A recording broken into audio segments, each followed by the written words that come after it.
As the opposition loudly makes claims about the Panama Papers, Mossack Fonseca, John Key and John Shewan, what the papers themselves actually reveal about New Zealand and the foreign money in very many trusts here is still not known.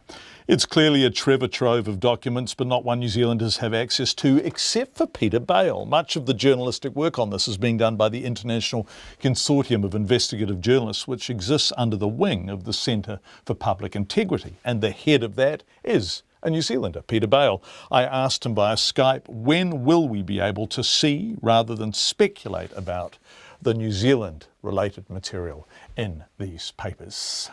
I don't know the answer to that sort of as we speak at the moment. New Zealand is one of a number of countries which they were not able to get to in full. I mean, it has taken a year to do this project. It is an enormous amount of information.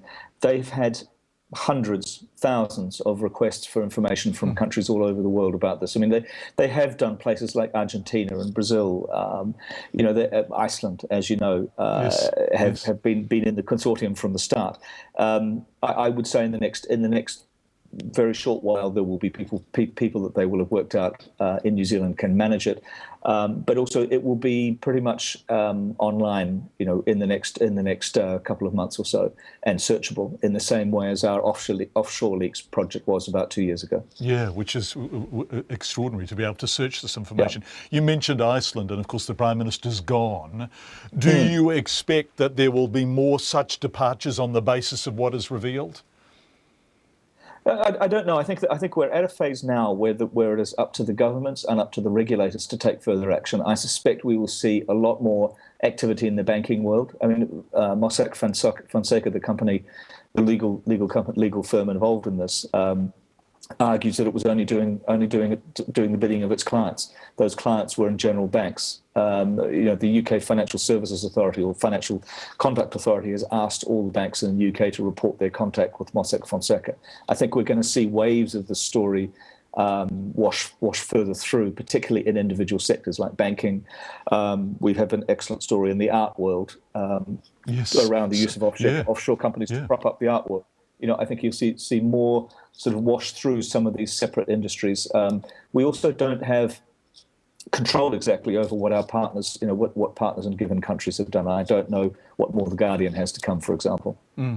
Peter, it must be very rewarding to suddenly see torches, lights being turned on in the dark and secret corners of the banking world, for example, and to know that actually work you've been, part of, your team has been driving, is behind that. Yeah, it is very much my team, and it is a journalistic exercise as far as I'm concerned, that it's about a project well done. It's about a hugely difficult to manage project journalistically that has been achieved. The shining of the light is what you do. You do want to shine light into dark places as a journalist. You do want to do stories that are of benefit potentially to the underdog, if you like, and you want to try and do good. That is the principle behind a lot of our journalism. You know this as well as I do. That's the sort of some of the reasons we go into it is to create change and to expose things. So yeah, it is a fantastic journalistic project, and I do feel a great sense of respect for what the team has achieved with it, and to see it go worldwide like this, and to have these, in a sense, uncontrollable ripple effects. That you set something running and you can't necessarily stop it. Yeah. What do you know now, Peter, that you didn't already know? Because I suspect that people widely believe this kind of thing was happening. So what is it that has been most striking about what you've learnt from all of this? Well, I think we know the scope of this. The thing for me is a journalistic story in this. It's the scope of the secrecy. It's the extent of it. It's the numbers.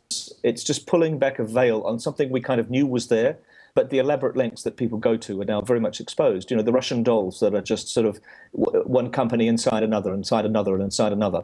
And you can really see the workings of this and the extent to which people will go to avoid legitimate tax or to seek secrecy.